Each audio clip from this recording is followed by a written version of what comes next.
আসসালামু আলাইকুম। আজকে বানিয়ে দেখাবো রমজান স্পেশাল বুরিন্দা। বুরিন্দা কিন্তু কিনতেও পাওয়া যায়, বাট একদিন বানিয়ে যদি পুরো এক সপ্তাহ জুড়ে খাওয়া যায় তাহলে তো একদিন কষ্ট করা যায়। তো প্রথমে হচ্ছে আমি বেসন নিয়েছি। বেসনটাকে সুন্দর করে এভাবে করে চেড়ে নিতে হবে। যে কোনো বেসনের পকোড়া বানান, যাই বানান না কেন, বেসনটাকে এরকম করে চেড়ে এরকম লাম্পসগুলোকে ফেলে দিবেন।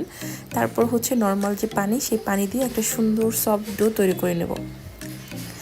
ডোটার পুরুত্বটা কতটুকু হবে আপনারা নিজেরা দেখলেই বুঝতে পারবেন, কারণ এটা বলার মতো কোনো কিছুই না।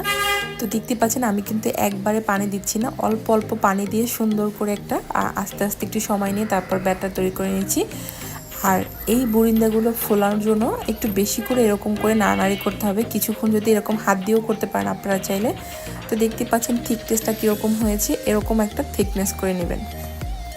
তো চুলাতে তেলটা গরম কতটুকু হবে আপনারা নিজেরাই দেখে নেন। এটা দেওয়ার পরে কিন্তু অনেকটা সময় লেগেছে এটা উঠতে, তো এর থেকে আরও একটু বেশি গরম করতে হবে যাতে হচ্ছে দেওয়ার সাথে সাথে বুরিন্দাগুলো উপরে চলে আসে। তো দেওয়ার আগে প্রথমে হচ্ছে চামিচটাতে আমি একটু তেল মেখে নিয়েছি। আপনারা এরকম টাইপের চামিচ দিয়ে তারপর করবেন। তো দেখতে পাচ্ছেন এখানে কিন্তু বুরিন্দাগুলো ফুলতেছে না, জাস্ট উপরে চলে আসছে, বাট ফুলকো ফুলকো হয় না। এই বুরিন্দার ব্যাটাটা তৈরি করার পরে মিনিমাম আধা ঘন্টা এরকম করে রেস্টে রেখে দিবেন। তারপর হচ্ছে বুরিন্দাগুলো বানাবেন, তাহলেই দেখতে পারবেন কত সুন্দরভাবে এগুলো ফুলকো ফুলকো হয়।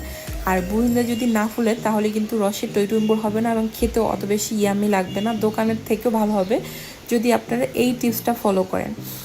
তো দেখতে পাচ্ছেন একবার আমি ওগুলো উঠিয়ে নিয়েছি, তারপরের বার এখন আপনারা নিজেরাই দেখতে পারবেন যে আমার বুরিন্দাগুলো কত বেশি ফুলকো ফুলকো হচ্ছে। মাশাআল্লাহ, দেওয়ার সাথে সাথে তেলটা কিন্তু অনেকটা সময় গরম হয়ে গেছে এবং এই ব্যাটারটা অনেকটা সময় এরকম মানে মাখানো ছিল, তাই হচ্ছে শর্টকাটে হয়ে যাচ্ছে। তো দেওয়ার সাথে সাথে এভাবে করে ফুলকো ফুলকো হয়ে যাবে। যদি না পড়ে তাহলে একটু নেড়ে নেড়ে দিবেন, তাহলেই হয়ে যাবে। এটার কালার করতে যাবেন না, কালারটা এরকমই রাখবেন। যদি আপনারা কালারফুল করতে চান তাহলে ফুড কালার আছে, গ্রিন, রেড, আপনারা যেটা পছন্দ সেটা দিতে পারেন। তো দেখতে পাচ্ছেন আমি একবার ভেজে নিয়েছি, পরের বার হচ্ছে সেমভাবে দিয়ে নেব। আপনারা আপনাদের তেলের পরিমাণে গরমটা আর হচ্ছে ব্যাটারের পুরুত্বটা যদি ঠিক রাখেন তাহলে দোকানের মতো পারফেক্ট বুরিন্দা আপনারা বাসায় নিজেই তৈরি করতে পারবেন। তো দেখতে পাচ্ছেন আমি কিন্তু আমার সব বুরিন্দাগুলো সেমভাবে একটু সময় নিয়ে ভালো করে ভেজে নিয়েছি। আর পরের বার এখন হচ্ছে এটাকে আমি রসে ভিজিয়ে রাখবো, এর জন্য এখানে চিনি দিয়েছি। আমি যতটুকু পরিমাণে আর কি ব্যাটার মানে বুরিন্দা বানিয়েছি তাতে আমার প্রায় 1.5 কাপের মতো চিনি লেগেছে।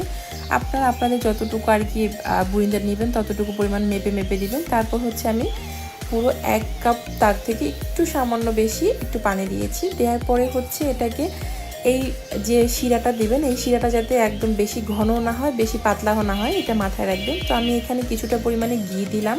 তারপর হচ্ছে লেবুর রস ফ্রোজেন করা ছিল, সেই লেবুর রসটা দিলাম।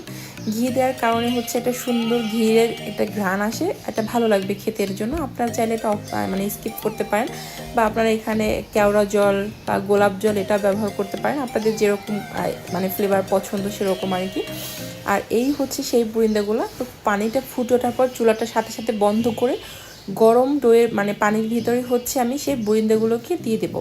দেওয়ার পর একটু ভালো করে নেড়েচেড়ে এটাকে ঘন্টা খানেকের জন্য ঢাকনা দিয়ে রেখে দেবেন। তারপরে নিজেরাই দেখতে পারবেন যে এটা রসের ভিতরে একদম ডুবে গেছে।